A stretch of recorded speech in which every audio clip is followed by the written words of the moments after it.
Todos, senhoras e senhores, nós estamos aqui novamente indo para o nosso último dia do evento, né? E hoje, dia de consciência negra, dia 20 de novembro, nós temos aqui com a gente, é uma honra estar podendo abrir esse dia com a apresentação de um professor jovem, que tem um grande potencial aí, tem demonstrado um grande impacto no desenvolvimento da ciência aí dentro da área de eletroanalítica. E eu trago para vocês aqui hoje o professor Bruno Campos Janeguitz. O professor Bruno, ele é formado em Química pela Universidade Federal de São Carlos, onde ele realizou seu mestrado, seu doutorado também na área de analítica. E ele é um professor bastante influente atualmente, tem, assim, várias orientações, tem um grande número de publicações, é professor com Bolsa Produtividade, tem vários projetos, várias patentes. Hoje, dentro da área de eletroanalítica, eletroquímica fundamental e sensores, nós vamos trazer aí o professor Bruno para falar um pouquinho sobre essa parte de desenvolvimento de sensores que ele tem feito, e aí seria isso, né? Então, Bruno, seja bem-vindo, é uma honra estar aqui com você, eu agradeço aí você estar podendo compartilhar aí com a gente, então fica à vontade para compartilhar sua tela e fazer a sua palestra.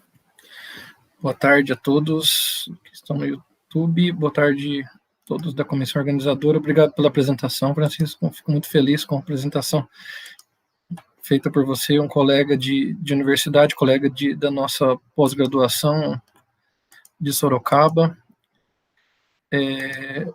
Boa tarde a todos, eu sou o professor Bruno, sou professor no campus de Araras.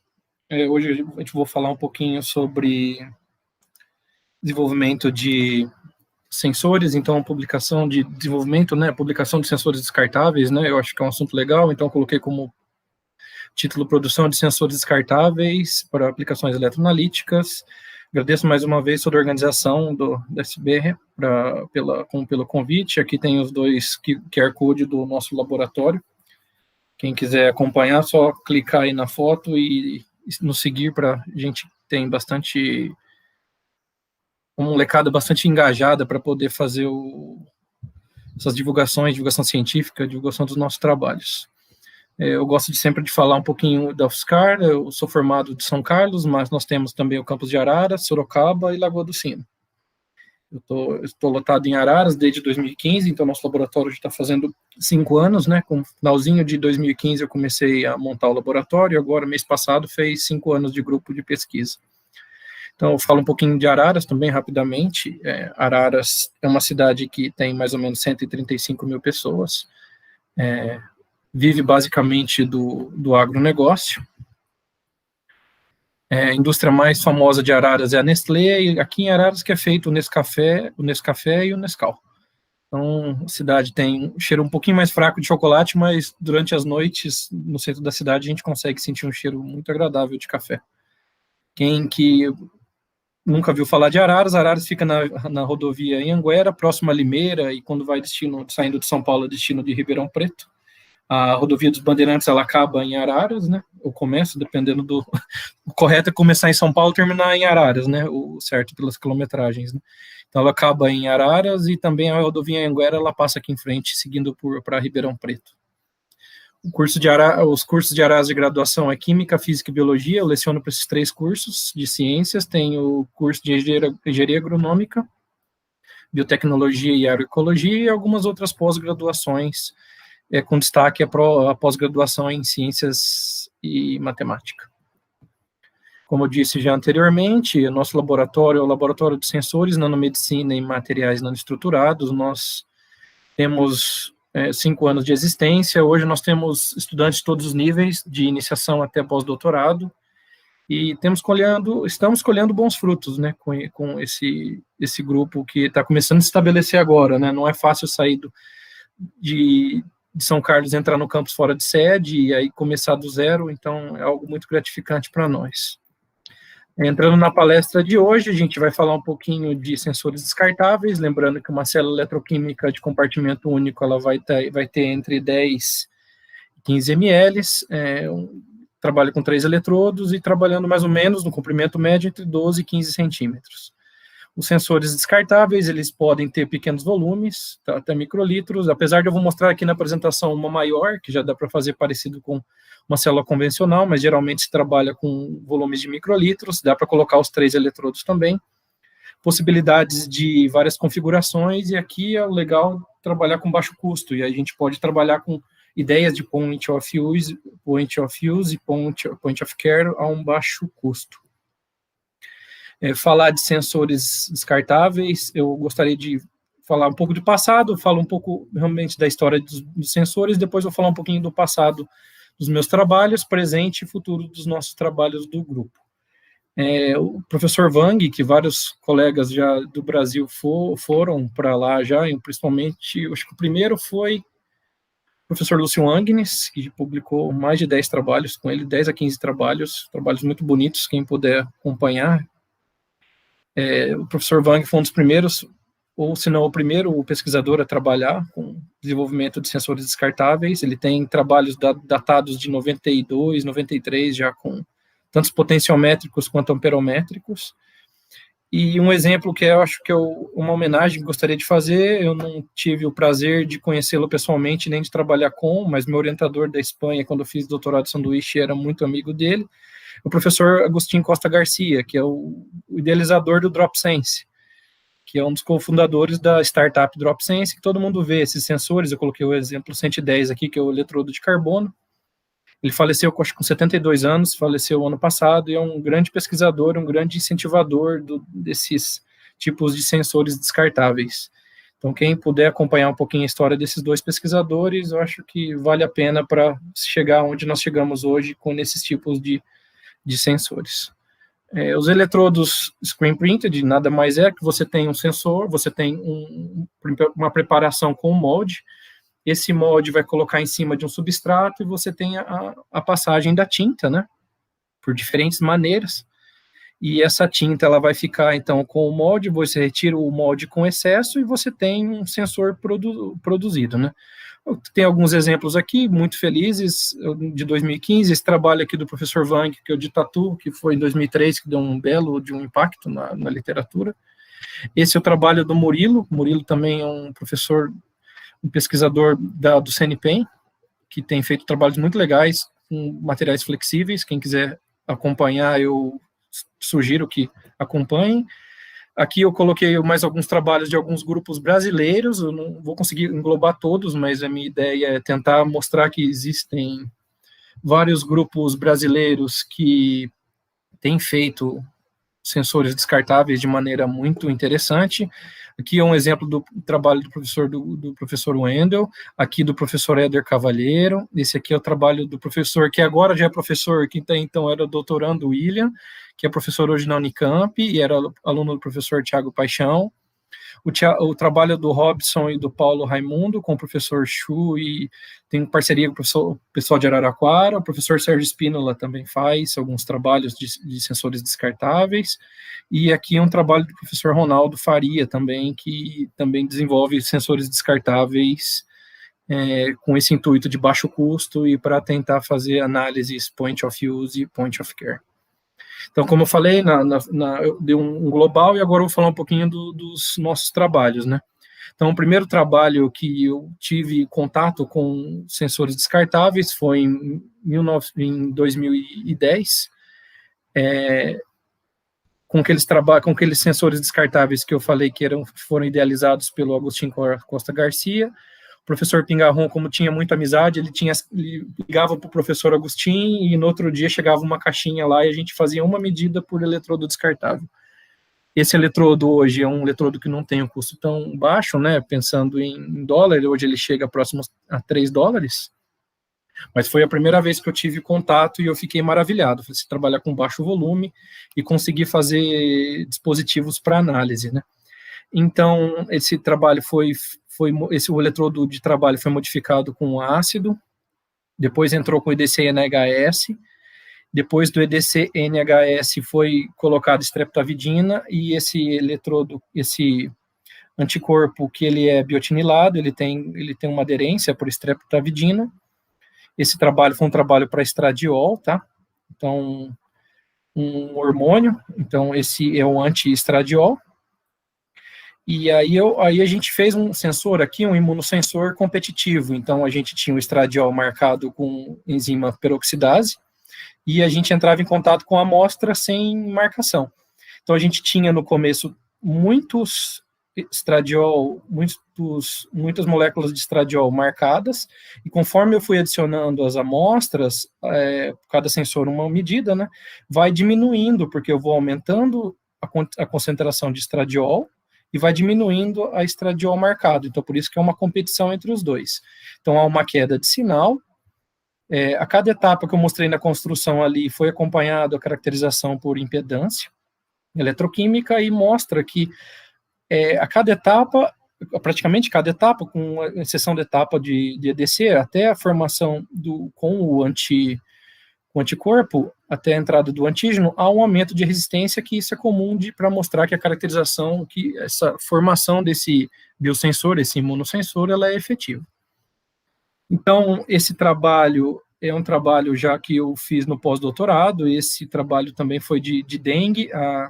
Quando o paciente está com dengue, ele é picado pelo mosquito Aedes aegypti, ele tem uma concentração de proteína NS1, ela aumenta muito.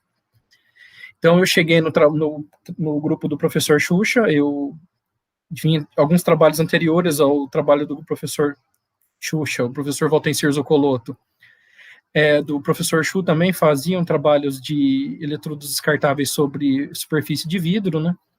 Então, aqui nós depositamos de maneira de sputtering, né? Tínhamos um eletrodo de trabalho, esse eletrodo de trabalho era modificado com glutaraldeído e com cistamina e glutaraldeído, e então modificado com um anticorpo, o anticorpo aqui é o anti-NS1, para fazer a detecção da proteína NS1. Então, como eu disse no trabalho anterior, a cada etapa há uma diferença de impedância, então poderia ser um aumento de impedância, né? Se a impedância aumenta, daria para fazer o acompanhamento por impedância, daria também para fazer o acompanhamento por voltametria, porque quando há o aumento da impedância eletroquímica, há uma diminuição da corrente voltamétrica. Mas a gente optou por esse trabalho, fazer um sisteminha, um equipamentozinho para fazer medidas de potenciometria. Então, trabalhava com um eletrodo de trabalho, que era esse aqui, e um eletrodo de referência. E a partir de um software, foi possível acompanhar o valor de potencial e montar uma curva analítica. Então, esse trabalho foi um trabalho que mostra que o sensor descartável, apesar de ser um filme fino de ouro, esse aqui é um baixo custo, e se pode detectar uma proteína, que é NS1, de maneira muito efetiva, com uma técnica muito simples, né, que é a técnica de potenciometria. Esse outro trabalho, então a gente vai avançando. Esse outro trabalho eu fiz ele quando eu estava já entre o pós-doutorado e o final de doutorado. Então, final de doutorado e começo de pós-doutorado foi o trabalho de tese do Luiz Carlos, que hoje é professor no Instituto Federal do Paraná. Nós desenvolvemos um sensor descartável modificado com um filme de bismuto. Esse trabalho consistia em a gente preparar um molde com impressora laser. A gente colocava, então, esse molde em cima de uma placa de circuito impresso, levava isso a uma prensa com alta temperatura, aí a gente tirava quando levantava essa prensa, já tinha os moldes dos eletrodos em cima dessa placa, corroía esses circuitos que não estavam cobertos com cloreto férrico, e a gente tem os circuitos com passagem com condução elétrica, né, com um simples contato elétrico na ponta, e a gente tinha um sisteminha com 3 eletrodos. O eletrodo de trabalho, o eletrodo de bismuto, ele foi obtido a partir da aplicação de um potencial de menos 0,18 volts por 200 segundos, então a gente tinha uma redução do bismuto, que dá para ver aqui nessas imagens de microscopia.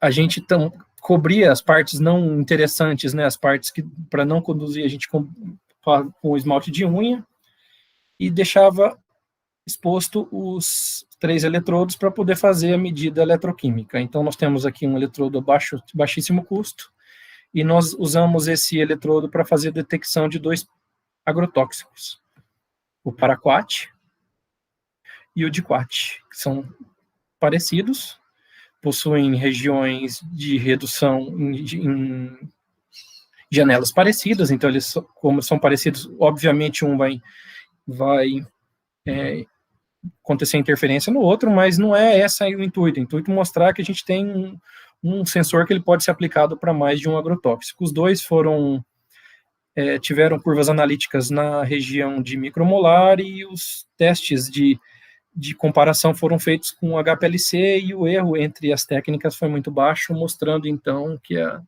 esse sensor é um sensor efetivo e muito interessante para fazer a detecção desses agrotóxicos em amostras de água. Pensando, então, nessa ideia de muito, muito fácil, a gente começou, então, aqui já um trabalho desenvolvido em Araras, pelo aluno Luiz Otávio e a Isabela, com a colaboração do professor Márcio e Luiz Humberto, da Federal do Paraná. A gente, trocando umas ideias, falou, acho que a gente consegue fazer eletroquímica de maneira muito, muito simples, né? Então, a gente pegou um material de papel muito barato, papelão, e um simples lápis HB, ou lápis aquarelável. Falou, se a gente pintar, a gente consegue uma medida eletroquímica interessante? Eu acho que sim. E aí a gente preparou esse eletrodo, e eu vou mostrar um videozinho aqui para vocês, só tirar o apontador para poder dar o play no vídeo. E a gente fez, então, esse molde numa impressora de corte. Então, esse molde muito simples, feito numa impressora de corte, aquela mesma impressora de produzir convite de formatura, convite de casamento, isso em muitos lugares tem. A gente comprou uma impressora dessa no laboratório e fez a preparação, né, para fazer medidas eletroquímicas pintando. Quem tiver curiosidade, uma colega nossa, Maria Fernanda, do grupo do professor Marcelo Firmino, ela estudou vários papéis e vários lápis, tipos de lápis. Ela até viu que tem um papel melhor que o nosso para poder fazer esse tipo de medida e ter maior reprodutibilidade, mas tem com acho que é 10B, se eu não me engano, 10, ele é o melhor que esse lápis. Então ela já fez um trabalho que foi publicado esse ano, esse trabalho foi de 2018, ela avançou nessa ideia. Ela até me mandou mensagem, fui banca dela, falou, professor, eu consegui evoluir aquele trabalho, consegui resultados muito interessantes para análise de drogas. Então quem quiser olhar no Lattes vai achar facilmente esse trabalho. Então é muito fácil, a gente poderia ter deixado esse papel em cima, mas a gente optou por não deixar, para mostrar realmente a facilidade, mas esse papel com certeza foi um defeito do nosso trabalho, se tivesse deixado demoraria mais para fazer a medida, né, e conseguiria manter a água por mais tempo, mas tudo bem. Então a gente fez essa medida, contava mais ou menos 30 segundos e fazia a medida eletroquímica. A gente pensou também em fazer um conector, né, simples, esse conector custa mais ou menos R$1 e é vendido em lojas de informática ou lojas de eletrônica. Fizemos a conexão aqui com o pinguinho de solda e temos o contato elétrico, então isso aqui é realmente um pouco caro se for comprado os comerciais, mas a gente consegue isso aqui com um custo aí no máximo R$2, R$3. Só para mostrar o tamanho do nosso eletrodo, ele foi feita a caracterização. Nossa, mas Bruno, a caracterização eletroquímica dele não ficou tão boa, obviamente, mas estamos falando de papelão com lápis, né? Então, realmente, a gente conseguir fazer eletroquímica com um eletrodo de lápis é algo muito diferente. Então, por isso que alguns grupos já têm feito isso também, o professor Paixão já tem feito, o professor Wendel também tem feito algumas coisas, podem dar uma olhada. São trabalhos super interessantes que mostram que vários grupos brasileiros têm feito esse tipo de trabalho, né? Então, a aplicação, a caracterização foi feita com ferriferro, a aplicação com catecol. Então, nós observamos um pico de oxidação de redução, a gente aproveitou esse que está um pouco mais claro, né, para se observar, e a partir de voltametria de pulso diferencial, a gente fez o levantamento de curva, a curva analítica de 0,05 a 1 milimol, com limite de detecção de 0,1 milimol. Foram feitas análises, então, de água de distribuição, adição e recuperação, e feito outros estudos para validação, né. Aqui, a partir desse ponto da apresentação, eu vou falar um pouco de tintas condutoras, né? Esse é um dos carros-chefes do nosso laboratório hoje. Desenvolvimento de tintas a baixo custo para poder fazer aplicações diferentes, né? Então, você pode, a partir de uma tinta condutora, usar o processo de imprinted, colocar isso em uma caneta, colocar numa impressora, fazer um stencil e passar a tinta. Então, nós temos várias formas de passar essas tintas condutoras para substratos e transformar isso em eletrodos de baixo custo.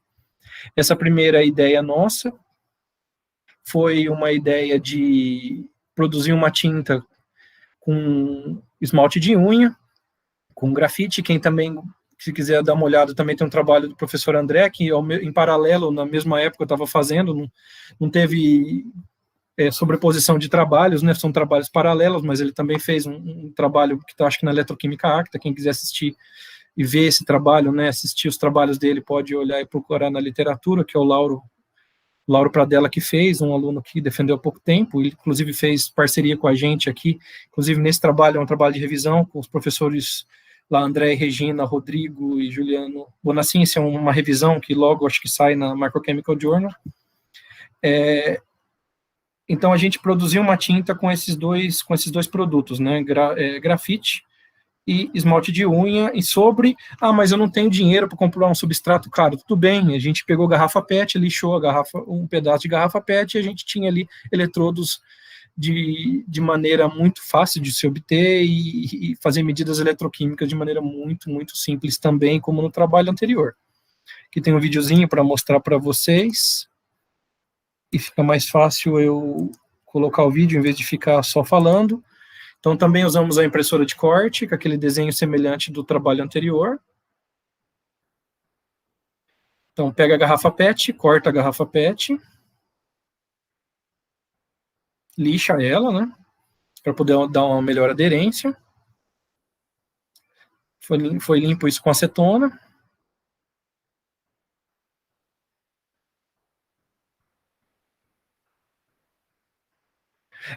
Naquele trabalho do Luiz Carlos, nesse trabalho, a gente pintou o eletrodo referência com tinta de prata, né? No trabalho a seguir e no trabalho do papelão, a gente fez os próprios 3 eletrodos com carbono. E a gente tem tentado bater que, às vezes, a gente não tem dinheiro para comprar a tinta de prata, que ela é uma tinta mais cara, né? Então, se o sujeito não tem dinheiro para construir o laboratório dele e fazer um eletrodo, por exemplo, eletrodo de trabalho só com grafite e esmalte de unha, aquele grafite mesmo que a gente usa para porta, para tirar o barulho de porta, aquilo ali já dá para fazer um material, que é um material condutor, e dá para fazer trabalhos incríveis. Então, é um baixo custo e é simples de se fazer. Esses eletrodos a gente colocava um delimitador, mais ou menos aqui em cima, né, para poder delimitar a gota, e isso ajudava bastante também para poder fazer a reprodução dessas medidas, né? Então a gente aplicou ele para hidroquinona, epinefrina e serotonina, então para mostrar a robustez do eletrodo, né?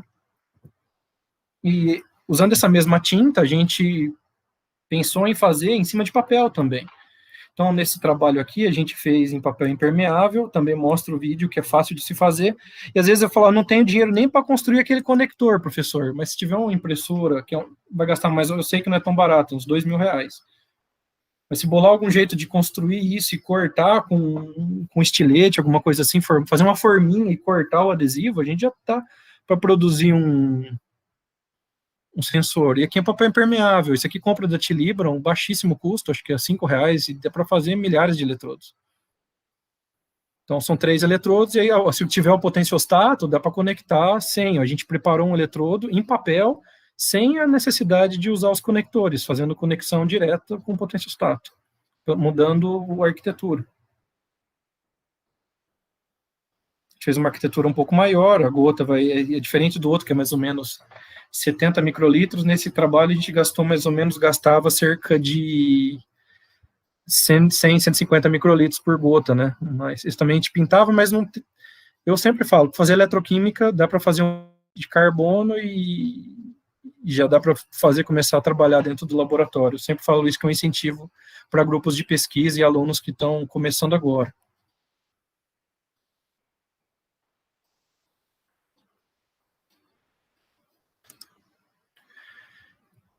Então, aqui são as imagens de microscopia, só para vocês observarem que dá para se fazer as análises e a tinta, dá para ver o grafite, né? Aqui são medidas de ângulo de contato. Mas eu não tenho dinheiro para ter um ângulo de contato no laboratório. Se vocês quiserem olhar na Química Nova, a gente acabou de produzir uma impressão 3D a baixíssimo custo também. E dá para se tirar imagens, e aí deu uma caracterização a mais. E dá para ver que é praticamente igual, a tinta tem um caráter higroscópico e o papel também, né? Porque é um papel impermeável, tem algum polímero em cima que a gente não sabe qual que é. Então, esse eletrodo foi aplicado para duas diferentes moléculas, para serotonina e paracetamol. Aqui em amostras, a gente fez em amostras biológicas, né? E esse aqui em amostras reais e amostras de água, tá? Vindo nessa linha, então, eu não perco a linha de tintas ainda, né? Vou tentar acelerar um pouco mais a apresentação. A gente fez um eletrodo sticker, um eletrodo adesivo, a partir de grafite e verniz automotivo. Então, nesse trabalho, a característica, desse trabalho, ele é você pintar a folha, você pinta a folha e depois corta ela. Nesse momento que você pinta a folha e corta ela, você tem uma folha com um monte de eletrodo.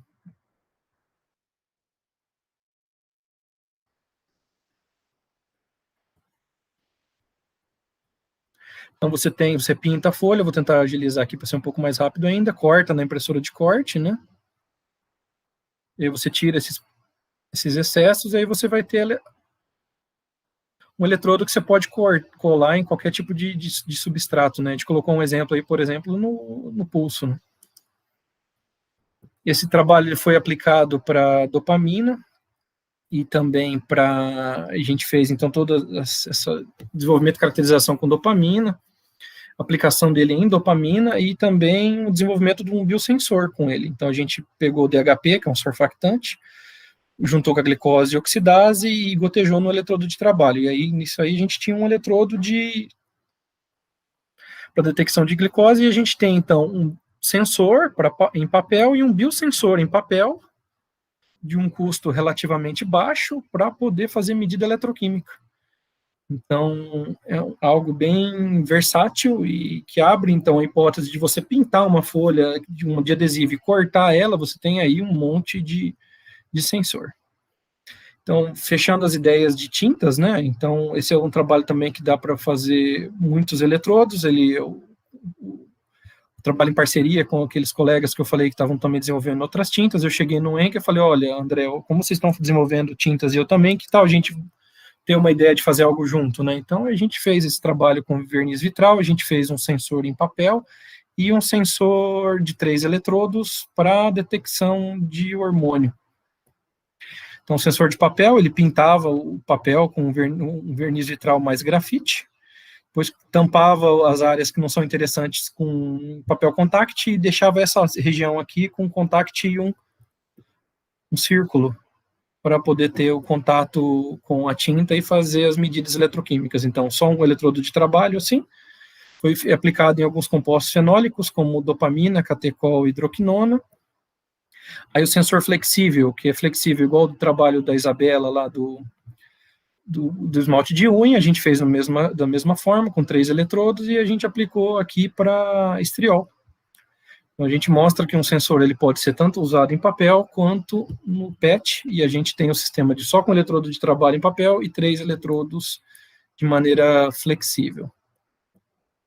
Essas tintas continuaram dando trabalhos para a gente, nós conseguimos fazer um trabalho aqui com o Paulo Raimundo, com diferentes estudos, com diferentes técnicas eletroquímicas para ativação e melhorar o sinal desses eletrodos. A Diele também veio fazer um estágio, ficou uns 2 meses no nosso laboratório, também desenvolveu o trabalho modificando esse eletrodo com um nanotubo de carbono, então a gente consegue fazer vários trabalhos aí, abrindo novas linhas com parceiros, né? Outro trabalho que eu gostaria de mostrar que é um pouquinho diferente, é o trabalho de Parkinson da Gabriela, né? Ela fez um eletrodo flexível para detectar a DJ1. A DJ1 ela é uma proteína que, quando você tem um aumento significativo, tem aumento da formação de corpos de Levy e diminuição da dopamina. E esses 2 casos aqui, eles são indicativos que a pessoa vai ter Parkinson. Então, a gente fez a detecção desses dois analitos com esse eletrodo, né, de maneiras separadas e independentes. Esse eletrodo foi obtido por sputtering, um eletrodo flexível de platina. Foi feito todo um sisteminha que você coloca um molde, faz fotolitografia, deixa o molde sozinho, aí você coloca ele em cima desse biopet, que é nada mais que um PET também, só que obtido de maneira mais barata, faz toda a deposição da platina, e aí recorta e tem os eletrodos, mais ou menos assim, os 3 eletrodos, contra referência e trabalho de platina. A gente fez um biosensor com ele, o biosensor é um imunossensor, a gente modificou a platina com cistamina e glutaldeído, depois com anticorpo, bloqueou sítios não ativos com BSA, e aí entrou em contato com a proteína, que no caso é DJ1. Quanto mais DJ1, maior o sinal de impedância, foi montada uma curva analítica e aplicada em amostras de soro humano sintéticas, tá?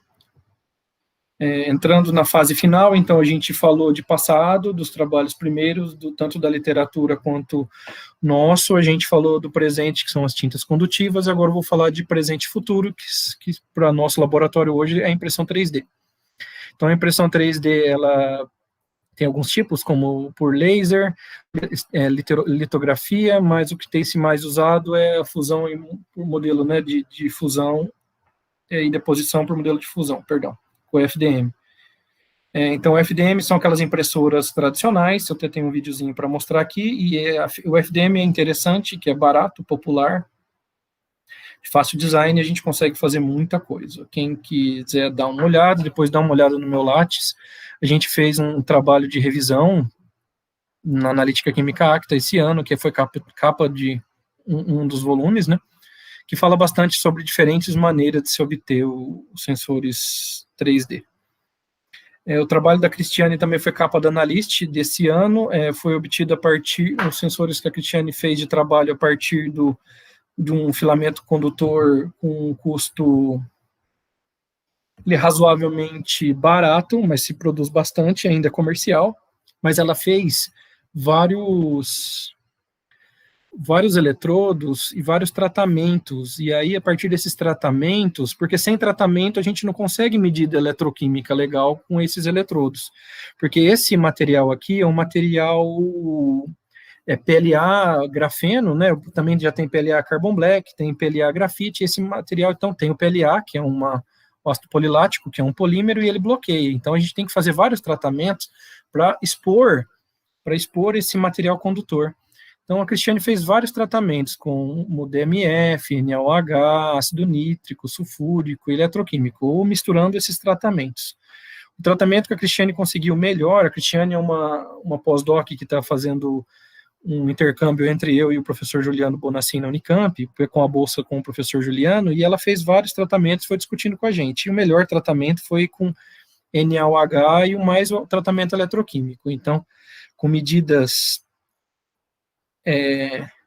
de hexaminrutênio e medidas de dopamina, se observa muito a mudança desses perfis eletroquímicos e as aplicações mudam muito a partir do tratamento que se faz. E também tem alguns trabalhos do professor Rodrigo, que ele já tem feito também, mostrando que lixar também melhora muito o tratamento, então é sempre legal fazer esses testes antes de entrar na aplicação. Outro trabalho que a gente publicou esse ano foi com o professor Juliano também, professor Rodrigo, que é o trabalho de mestrado do Vinícius. A gente produziu uma celinha eletroquímica com os 3 eletrodos, né, o trabalho do Vinícius e do Wilson, com os 3 eletrodos para fazer medidas de sensoriamento e biosensoriamento.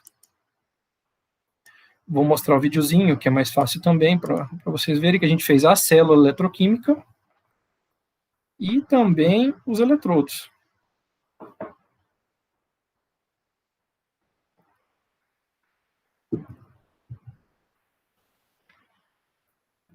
Primeiro a gente imprime a célula. Ela pode ser impressa tanto com ABS quanto com PLA. Aí a gente faz o tratamento do eletrodo de trabalho com DMF, para poder tirar um pouco, diluir um pouco o PLA. Faz o tratamento com ácido nítrico para poder oxidar os grupos do grafeno, realmente formar o óxido de grafeno. Depois a gente vem, como se fosse um método de Hammer, né? Então você vem com boridreto para formar o óxido de grafeno reduzido. Para poder ter reprodutibilidade, a gente pinta as áreas que não são interessantes com esmalte, e aí tem a célula. Mas não é eletrodo descartável, mas eu tenho uma célula que ela pode ser descartável. Custo, a gente está falando mais ou menos de $5. Pensando que aquele eletrodo comercial do começo da apresentação custa em torno de $3,50, a gente tem uma célula eletroquímica com 3 eletrodos que pode ser descartável, e ela pode não ser descartável, e pode-se ter muitas medidas eletroquímicas, fazendo também, inclusive, talvez a gente pode discutir um pouco do volume aqui, mas se pode ter medidas eletroquímicas de maneira muito interessante. Aqui são vários tratamentos, né? A cada etapa de tratamento a gente fez uma medida eletroquímica e constatou que esse tratamento com DMF, ácido e boridreto, ele que dá uma melhor resolução eletroquímica. Então, provavelmente a gente está fazendo a abertura dos grupos, está fazendo a limpeza e formando o óxido de grafeno reduzido, que ele está fazendo uma melhor condução. A gente aplicou esse sensor para serotonina, eu já falei algumas vezes dela, mas é lembrar que essa serotonina é o hormônio da felicidade, né?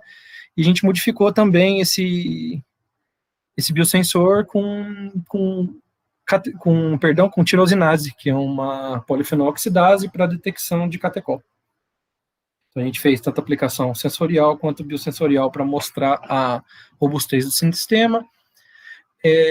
O penúltimo trabalho que eu vou mostrar, o imunossensor, a gente só fez o eletrodo de trabalho descartável, né? Pode ver que a gente está avançando na impressão 3D, né? A gente está chegando lá, tem alguns trabalhos de alguns colegas, trabalho do professor Rodrigo, também lá da UFO, né? Não o Rodrigo Bezerra, não o Rodrigo Munhoz, também fez um trabalho legal com caneta 3D esses dias que ele fez já um sensor descartável, eu indico também para quem puder ler. Então, um eletrodo descartável, a gente fez só o eletrodo de trabalho com protopasta. O protopasta é um eletrodo com carbon black, tá? É PLA carbon black, a gente faz a ligação, é o eletrodo direto, a gente fez a impressão, faz o tratamento com o EDCNHS para fazer o link, né? Depois entra em contato com o anti, que é um antiproteína do hantavírus. Então, esse aqui é um vírus, então você pode detectar proteínas. O coronavírus poderia ser detectado, talvez, a proteína S, que está na espícula do coronavírus? Sim, poderia. Só trocando aqui com material. Por exemplo, aqui a gente já está com um projeto temático CAPS tentando desenvolver sensores mais ou menos dessa semelhança, né? Então, para detectar a proteína, a nucleoproteína, desse caso é do hantavírus. A sacada é a mesma, né? Então, a cada aumento aqui de camada vai ter um aumento de impedância ou diminuição da corrente, pensando em impedância eletroquímica ou sinal voltamétrico. Foram feitas várias caracterizações, mas o importante é a curva analítica. Então, com curva analítica a gente tem, porque eu estou falando de química analítica e aplicação, né? Então, a curva analítica foi feita de 30 a 580 microgramas por ml e esse sensor foi aplicado para amostras reais de pacientes, e esse trabalho está quase aceito. Como conclusão, é possível preparar dispositivos descartáveis com baixo custo, eu acredito nisso, eu sou um vendedor dessa ideia. Tintas condutivas, elas são mais fáceis de produzir do que a maneira que muitos pensam. E para fazer eletroquímica com novos eletrodos é preciso desenvolver novas tintas, porque uma tinta dessa, hoje comercial, é importada e custa em torno de 7, 8 mil reais o quilo, é impossível.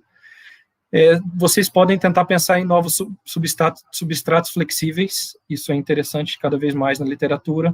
Olhem ao redor de vocês para vocês desenvolverem, e 3D, a impressão 3D, ela é muito importante para a eletroquímica e vai ser algo muito útil nos próximos anos.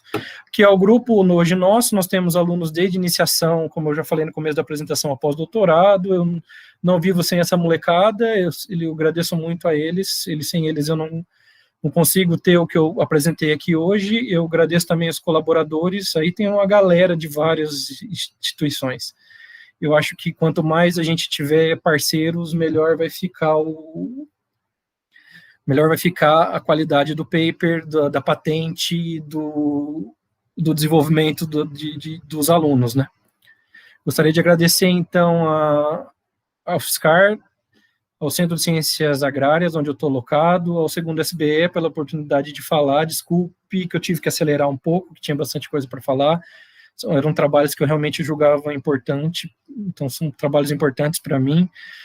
Por isso que eu queria pontuar em vários aqui momentos da apresentação. Agradecer ao Programa de Ciências de Materiais de Sorocaba, PPG Biotech São Carlos, que são os 2 programas que eu estou credenciado. Agradecer a CAPES, FAPESP, CNPq, que hoje agradeço muito esses 3 órgãos, porque sem eles eu não consegui desenvolver, que eu tenho trabalhos e projetos de várias magnitudes com essas três agências de fomento. Gostaria de fechar falando um pouco do Segundo Fronteiras. Eu sei que estourei o tempo, desculpa, mas eu queria muito que vocês participassem, um evento gratuito. A Érica já também está aqui na organização e também está ajudando na organização do evento. E o Alex, nós não estamos na linha de frente. Quem está na linha de frente nessa vez é a Maiara, que é da UFRJ, e a Cecília, com as outras meninas. Vai ser um evento de em 11 e 12 de fevereiro, um evento gratuito. Dê uma olhada no site do evento, só colocar Fronteiras em Eletroquímica e Eletroanalítica.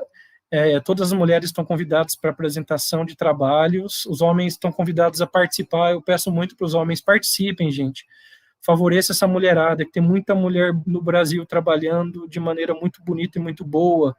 Eu acho que tem que abrir espaço para elas falarem cada vez mais. E eu queria fechar que a FAPESP está tentando cortar o governo está tentando cortar 30% da FAPESP, da verba da FAPESP. Não deixe isso acontecer. Eu fui um aluno tive praticamente todas as bolsas e projetos da FAPESP, hoje também como professor dos projetos, né? E eu acho uma pena isso, e isso é um grande incentivo para a ciência. Então, façam um movimento nas redes sociais, briguem por isso, não deixem isso abaixar, porque esse corte vai ser algo muito grave para a ciência, tá bom, gente? Passo a palavra para o Francisco e agradeço a atenção.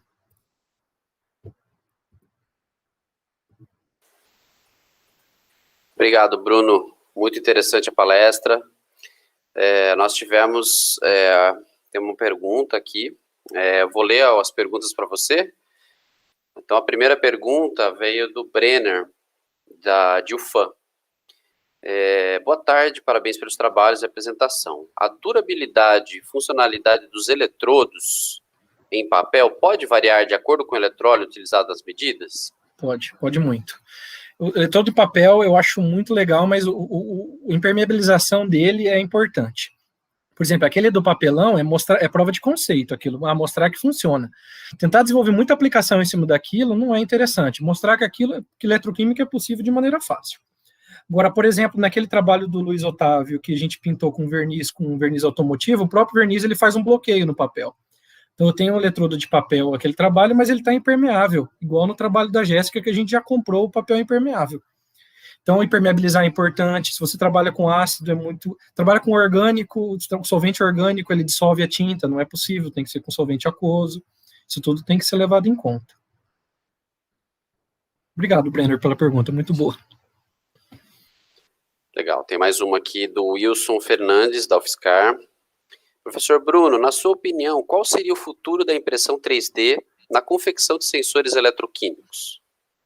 Ele é um dos autores do trabalho ali. Ele está perguntando que realmente a curiosidade dele para isso. Wilson, cara, eu acho que é desenvolvimento de novos materiais. Acho que tentar buscar novos polímeros, novos materiais condutores para baixar o custo, né? Porque hoje ainda é caro. Nós estamos falando aí de um filamento que está custando em torno, com o dólar nesse preço, está batendo R$500 hoje, R$600, R$700 um filamento, com as taxas de importação chega até R$1.000. Então isso é algo que ainda pega, mas eu acredito no povo brasileiro e a gente tem muito talento para desenvolver. Os brasileiros desenvolvem coisas a baixo custo, tem um monte de grupo que faz isso, então eu acho que isso vai ser uma saída mesmo para a literatura mundial, não só para o Brasil. Legal. O Tiago Almeida, da UFTM, pergunta se os eletrodos fabricados em papel ou garrafa PET apresentam boa reprodutibilidade do sinal analítico. O de garrafa PET, sim, ele é muito, muito bem reprodutível. Se vocês fizerem esse trabalho ainda fazendo esse tratamento, que igual o Paulo Raimundo fez nesse outro trabalho que a gente tem publicado esse ano, o Paulo Raimundo ele conseguiu uma melhor ainda reprodutibilidade fazendo tratamento. Se não me engano, sulfato de sódio. Então, fazer o tratamento eletroquímico, você consegue reproduzir melhor ainda isso. Mas a tinta, ela é muito boa, cara. A tinta com esmalte de unha, ela até impressiona. É lógico que eu não falei no trabalho aí, é um grande problema ter a gente consegue reprodução muito boa dessa tinta porque a gente tem uma agitadora, a gente tem uma centrífuga de duplo feixe, que ela faz um movimento centrífugo e centrípeto. Então, isso é a grande chave do trabalho para reproduzir a tinta, mas o trabalho do André com o Lauro, que é da Eletroquímica Acta, eles fizeram na mão. A reprodução, talvez, no olho não fique tão boa, mas se dá para se fazer eletroquímica e tem que tomar um pouco de cuidado, né? Mas, por exemplo, essa tinta com esmalte, com óleo de banana, por exemplo, você tacar um pouquinho ali e mexer, você já deixa. Ela começa a evaporar, você coloca óleo de banana, tem um pouco de acetona junto, né? Por isso e aí ela dissolve de novo, lógico, tem que tomar cuidado com a reprodução, vai diminuindo o carbono, né?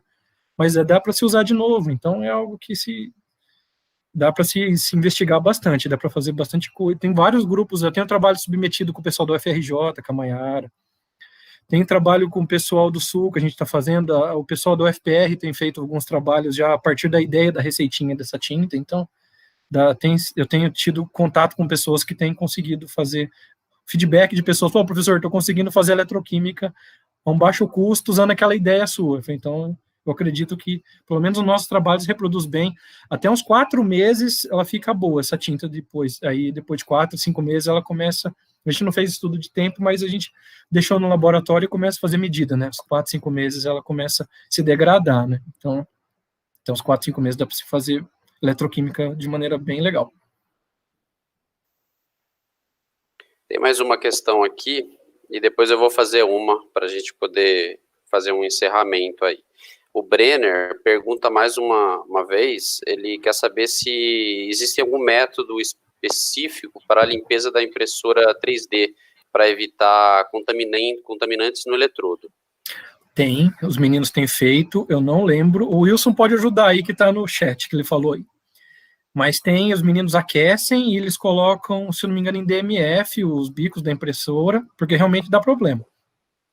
Então tem que fazer acho que uma semana, 15 dias, tem que tirar todos os bicos da impressora, a gente tem vários, aí tem que tirar esses bicos, colocar em DMF, tem que aquecer ele, depois colocar em DMF, se eu não me engano, tem que aquecer bem lentamente, porque o aquecimento com orgânico é perigoso, tomem cuidado, né, sempre com muito cuidado.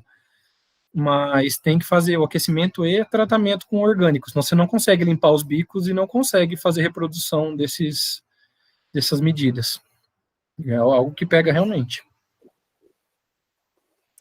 Legal. Bruno, deixa eu fazer uma pergunta agora para você aí. Eu queria saber um pouquinho, eu estou vendo assim que você tem assim uma gama enorme aí de possibilidades de criação de eletrodos e vários deles que funcionam, né, para medir vários tipos de analitos, né? Dentro desse ponto de vista, como é que você está atuando aí na parte de formação de recursos humanos, os alunos que você orienta, no sentido deles se tornarem empreendedores? Você tem alguma coisa que você está buscando? Você já tem algum trabalho assim, pensando em customer creation desses sensores? Alguém que possa criar uma startup e começar a montar empresas?